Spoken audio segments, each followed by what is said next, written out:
বাহা পাতলা ভাডান আমরা সাঁওতালরা যদি একসাথে না বসবাস করি সেই জিনিসটা পসিবল কখনোই নয়।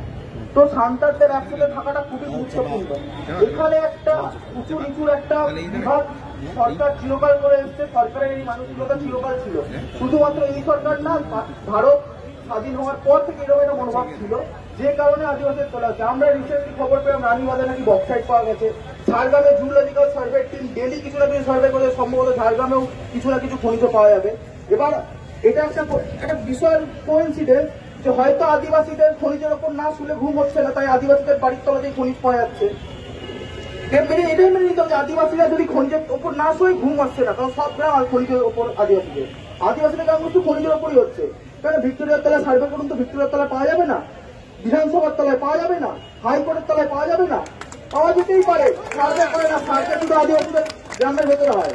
আমাদের বক্তব্য সোজা, উন্নয়ন অনেকভাবে করা যায়। আমরা উন্নয়নের বিপক্ষে নয়। যারা অনেকে এটা রটানোর চেষ্টা করছে, অনেক রাজনৈতিক দলের মুখপাত্ররা বলছে, আমি মুখপাত্রদের পরে আসছি, তারা বলছে যে এরা উন্নয়নের বিপক্ষে। আমরা উন্নয়নের বিপক্ষে নয়, আমরা আদিবাসী উচ্ছেদের বিপক্ষে। আমরা জল জঙ্গল জমিনের পক্ষে।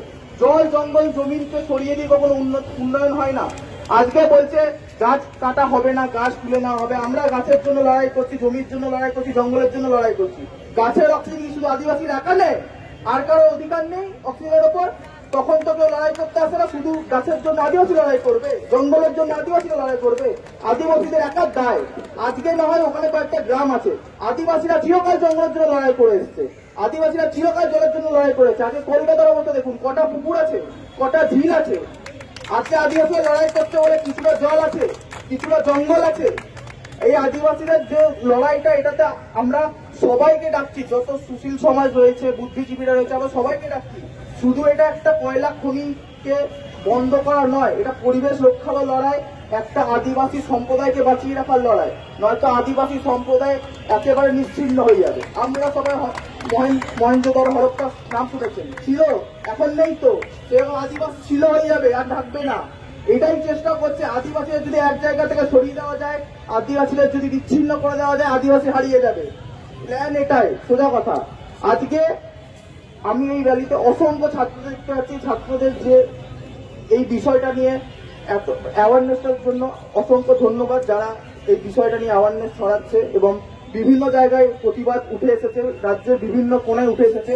হয়তো টিভিতে দেখা যাচ্ছে না, হয়তো নিউজ পেপার দেখা যাচ্ছে না। তার কারণ হচ্ছে সরকার অনৈতিকভাবে কয়েকদিন ধরে ওখানে ইন্টারনেট বন্ধ করে রেখেছিল। আমি খুব একটা শিক্ষিত না, যতটুকু শিক্ষা দীক্ষা অর্জন করেছি, আমার ধারণা যে হুট করে কোনো জেলায় ইন্টারনেট বন্ধ করা যায় না। ডিএম কে নোটিফাইড করতে হয়, প্রশাসনকে নোটিফাইড করতে হয়। সাধারণত টেররিস্ট অ্যাক্টিভিটি বা এরকম কিছু হলে ইন্টারনেট বন্ধ করা হয়। আজকে দেউচা পাঁচবিতে কিরকম টেররিস্ট অ্যাক্টিভিটি হচ্ছিল যে ওখানে ইন্টারনেট বন্ধ করে দিতে হলো? তার মানে ওনারা চাইছেন যে ওখানকার খবর বাইরে না যায়। এমন উন্নয়ন, ইন্টারনেট বন্ধ করে উন্নয়ন করতে হচ্ছে, এমন উন্নয়ন গ্রামকে পুলিশ দিয়ে ঘিরে উন্নয়ন করতে হচ্ছে। এই উন্নয়নের পেছনে নিশ্চয়ই কিছু একটা ব্যাপার আছে, ডাল মে কুছ কালা হয়। নয়তো কেন হবে বিষয়টা? পুলিশ ঘিরে উন্নয়ন কবে হচ্ছে? এত উন্নয়ন হয়েছে, প্রত্যেক রাজ্যে হচ্ছে, আমাদের বাংলাতে হয়েছে, আমি অন্য রাজ্যে উদাহরণ দেবো না, বাংলাতে উন্নয়ন হয়েছে। পুলিশ ঘিরে উন্নয়ন কোথায় হয়েছে? ইন্টারনেট বন্ধ করে উন্নয়ন কোথায় হয়েছে? গ্রামে গ্রামে পুলিশ গিয়ে কেন ধমকাচ্ছে, কেন ছেলে মেয়েদের চমকাচ্ছে, আদিবাসীদের কেন কেস দেওয়া হচ্ছে? আজকে যখন আমরা বলতে এসেছি, সবাই বলছে বহিরাগত, লোকাল নয়। লোকাল ছাড়া প্রতিবাদ করা যায় না। আজকে ওখানে হতে পারে দুটো গ্রাম আছে, তার জমি আছে, তার কিচেন বেডরুম তার দায়িত্ব। জাহের খানটা তো আমাদেরও। জাহের খান কি ওরা কোনো একজনের বাপের এলাকা?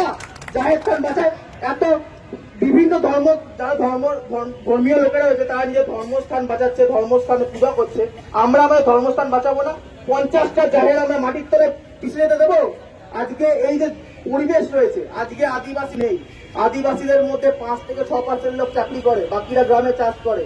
গ্রামে চাষ করে, গরু দিয়ে চাষ করে, ট্রাক্টর এখনো ঢোকেনি। গরু ছাগল চড়াবে কোথায়? মাঠ যদি না থাকে, আপনি একটা কলোনি দেবেন, কলোনি কংক্রিটের উপর গরু চড়াবো? গরুদের খাওয়াবো কি? চাষটা হবে কি করে?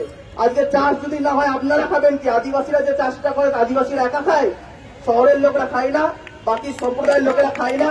আজকে জমি বাঁচানোর দায়িত্ব কি এক আদিবাসীদের? আদিবাসীরা লড়ছে, আদিবাসীরা লড়বে। আদিবাসীদের মধ্যে বাবা তিলকর রক্ত আছে, যিনি হচ্ছেন প্রথম স্বাধীনতা সংগ্রামী, প্রথম শহীদ।